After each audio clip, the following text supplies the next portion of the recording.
नमस्कार, RP site channel में आप सभी का स्वागत है। तो आज हम बात करेंगे नेपाल के गंडकी नदी से लाए गए शालिग्राम शिला के बारे में कि नेपाल से ही क्यों लाया गया और इसका क्या महत्व है।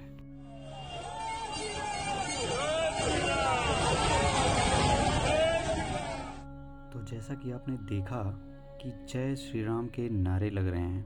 जी हाँ, आपने जिन दो विशाल शिलाओं को देखा वो नेपाल से श्री राम और सीता माता की मूर्तियों को बनाने के लिए 6 करोड़ साल पुरानी शिला है जिनको अयोध्या लाया जा रहा है।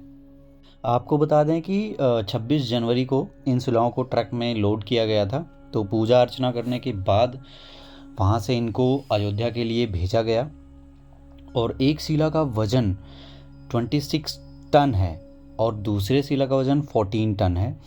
जैसा कि मैंने आपको पहले ही बताया कि ये कोई आम शिला नहीं है, ये वो शिला है जिससे भगवान श्री राम की मूर्ति और सीता माता की मूर्ति बनाई जाएगी। आपको बता दें कि इन दोनों विशालकाय पत्थरों को नेपाल की पोखरा में स्थित गंडकी नदी से निकाला गया है और नेपाल में गंडकी नाम से जाने वाली नदी भारत में प्रवेश करते ही नारायणी नदी में परिवर्तित हो जाती है, जो कि अंत में गंगा में जाकर मिल जाती है।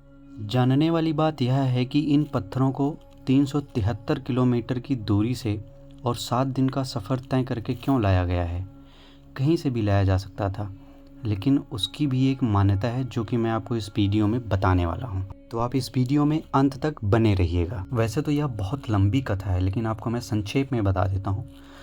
और अगर आपको विस्तृत जानकारी चाहिए तो कमेंट में लिखिए कि आपको विस्तृत जानकारी चाहिए, तो मैं उसके लिए एक अलग से वीडियो बना दूँगा। शिव महापुराण के अनुसार पौराणिक समय में दैत्यों का राजा दंभ हुआ करता था, जो कि बहुत बड़ा विष्णु भक्त था।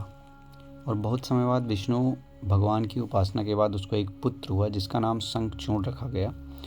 फिर उसने ब्रह्मा जी की तपस्या करके अजर अमर का वरदान प्राप्त कर लिया, जिसको किसी भी प्रकार का कोई भय और खतरा नहीं रह गया था।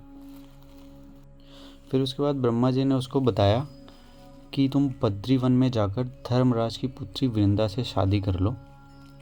तो उसने वही किया। वृंदा भी विष्णु भक्त थी। कुछ समय बाद शंखचूड़ से सभी त्रस्त हो गए, तो उसके बाद उन्होंने ब्रह्मा जी की उपासना की, तो ब्रह्मा जी ने शिव जी के पास भेजा। फिर शिव जी ने विष्णु भगवान की उपासना की, तो विष्णु भगवान ने माया रची। माया रचने के बाद शिव जी ने अपने त्रिशूल से शंखचूड़ का वध कर दिया। तो उसके बाद वृंदा को पता चला कि इन सब के पीछे भगवान विष्णु का हाथ है। तो उन्होंने विष्णु को कहा कि मैं आपको श्राप देती हूँ, आप पाषाण होकर धरती पर ही रहोगे। पाषाण यानी पत्थर होकर धरती पर रहोगे। तब विष्णु भगवान ने कहा कि तुम मेरे लिए बहुत तपस्या कर चुकी हो, तो मैं तुम्हें वरदान देता हूँ कि तुम्हारा शरीर नदी रूप में बदलकर गंडकी नदी के नाम से जाना जाएगा और तुम पुष्पों में सबसे श्रेष्ठ तुलसी का वृक्ष बन जाओगी और सदैव मेरे साथ रहोगी। तुम्हारे बिना मेरी पूजा अधूरी मानी जाएगी और तुम्हारे श्राप को सत्य साबित करने के लिए मैं सदैव पाषाण बनकर गंडकी नदी के तट पर वास करूँगा। तो आप सबको पता चल ही गया होगा कि नेपाल के जिस नदी से शालिग्राम की शिला लाई जा रही है उसको स्वयं भगवान विष्णु ने वरदान दिया था। तो आप लोगों की तरह मैं भी बेसब्री से इंतज़ार कर रहा हूँ कि कब इन शिलाओं में भगवान श्री राम और श्री माता सीता की मूर्ति का प्राण प्रतिष्ठित किया जाएगा।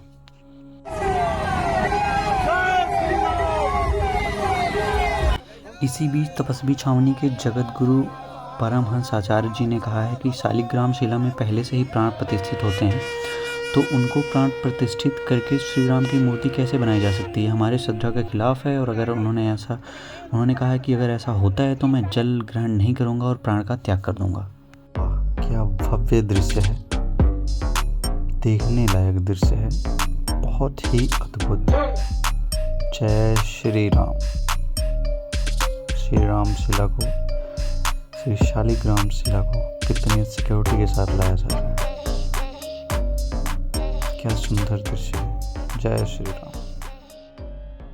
वहीं राम जन्मभूमि के मुख्य पुजारी सत्येंद्र दास ने भी इस बात को साफ किया है कि जब भगवान राम ही श्याम रंग के हैं तो पत्थर को लेकर विवाद नहीं होना चाहिए, क्योंकि शालिग्राम शिला में अगर श्री राम की मूर्ति बनती है तो इस तरह से विष्णु अवतार में शालिग्राम शिला और उसमें श्री राम की मूर्ति बनाई जा रही है, तो इसमें कोई आपत्ति नहीं होनी चाहिए। अगर उससे कोई और चीज़ बनाई जाती है तो आपत्ति हो सकती थी। तो आप देख सकते हैं श्रद्धालु कैसे झूम रहे हैं, नाच रहे हैं, गा रहे हैं, क्योंकि अवध में श्री राम पधारे हैं। इस खुशी में सब झूम रहे हैं। जय श्री राम।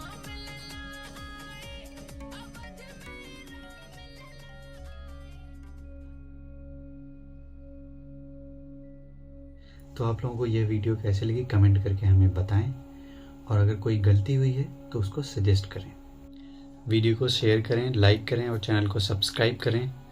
मिलते हैं अगले वीडियो में। वीडियो देखने के लिए बहुत बहुत धन्यवाद।